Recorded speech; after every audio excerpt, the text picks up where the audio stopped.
Théophile Vianney-Billa, bonjour. El Perfecto, bonjour. Bonjour à votre riche et impressionnant panel ce matin. Bonjour également à nos charmants et fidèles téléspectateurs que je retrouve encore ce matin. Un bonjour particulier à toutes les téléspectatrices qui nous regardent de par le monde. Alors, Perfecto, hier je vous annonçais déjà qu'un nouvel habillage va faire son entrée.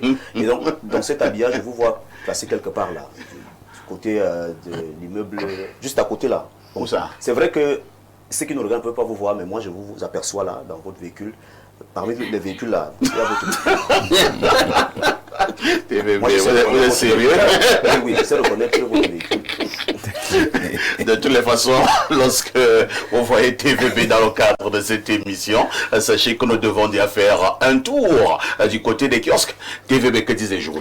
Les journaux qui sont disponibles en kiosque ce matin, le Perfecto présente pas mal d'actualités. Nous ouvrons cette revue de presse avec le journal de la maison Info TV, l'un des journaux d'ailleurs. Il s'agit bien sûr de ce journal rendu à son numéro 1972 de ce vendredi et qui s'intéresse donc au secteur des transports. La Pologne en prospection au Cameroun, c'est bien sûr l'information qui barre la une de ce journal. Et en page 3, le journal de Dieudonné nous informe qu'au cours de l'audience à lui accordée ce 18 février à Yaoundé par le ministre des Transports Jean-Ernest Masséna-Ngalé Bibehel, ambassadeur de Pologne au Cameroun Michal Sigan a souhaité explorer toutes les opportunités d'investissement que pourrait offrir le pays. Retour donc sur ce qui s'est dit du côté du ministère des Transports, c'est en page 3 du journal de Dieudonné Nvan. Quittons le ministère des Transports pour aller du côté du ministère du Commerce avec le témoin de Francis Bonga qui s'intéresse donc au prix à la consommation. Le Mincommerce à la manœuvre pour protéger les ménages. Selon le dernier rapport de l'Institut national de la statistique, INS,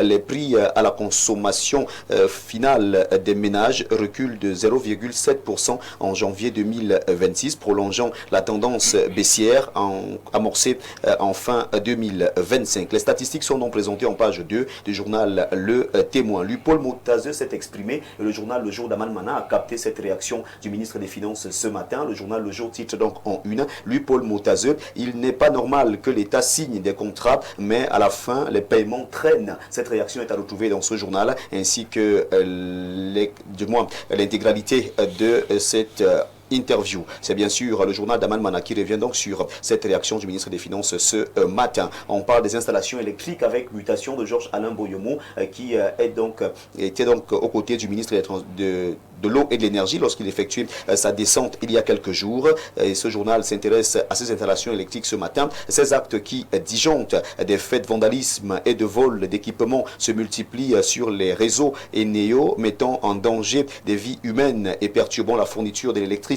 Accompagné des forces de maintien de l'ordre, le ministre de l'eau et de l'énergie, Gaston Elundoué Somba, a effectué une descente sur quelques postes vandalisés et assuré que les enquêtes sont en cours afin d'identifier les auteurs de ces actes. Gouvernance, on en parle avec le messager de Feu Pius Ndjawe. Gouvernance, longévité éternelle. Alors que la loi plafonne le mandat à 9 ans, les 14 directeurs généraux totalisent plus de 3 siècles à la tête des entreprises publiques, révélant une entorse persistante au texte et à la promesse de renouvellement. Cameroun Tribune nous amène du côté de la primature. Retour au calme dans le nord-ouest et le sud-ouest, tous engagés.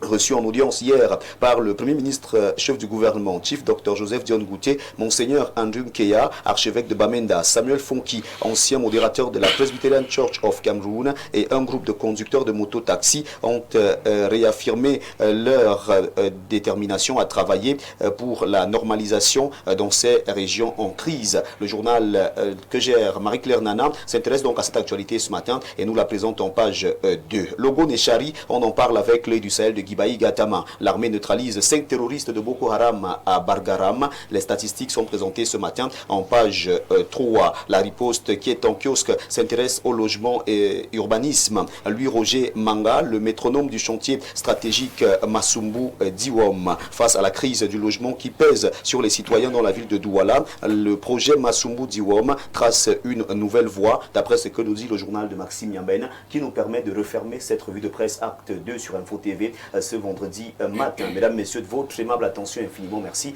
Et nous vous invitons à vous rendre massivement dans les kiosques avec la somme de 400 francs CFA seulement pour avoir votre journal disponible ce jour. Votre fidélité reste et demeure intouchable, inattaquable et surtout inchangeable. Merci de toujours choisir Info TV pour vous informer. Merci, Perfect. Merci TVB pour cette brillante revue de la presse. Je vous souhaite de passer un excellent week-end. Oui. Nous nous disons à lundi 10h. Oui, à lundi 10h. Je ne souhaite pas bon week-end aujourd'hui aux maires qui travaillent mal et qui vont bientôt dire au revoir à certaines municipalités. Il risquerait encore d'avoir une autre prorogation. Hein. Même si on proroge encore et encore et encore, la banane finit toujours par mûrir. Vous avez intérêt à avoir beaucoup d'amis maires, monsieur. J'ai intérêt. D'ailleurs, j'en salue quelques-uns. Ceux qui travaillent bien sont mes amis. Ceux qui ne travaillent pas bien ne sont pas mes amis. Et ceux qui veulent y être? Pardon? Ceux qui veulent y être. Ah, ceux qui veulent y être, on va voir. De toutes les façons, voilà. De toutes les façons, TVB met toujours l'océan au centre de ta vie. C'est de ça qu'il s'agit, El Perfect. Bonne suite d'émission. À tout de suite pour la suite.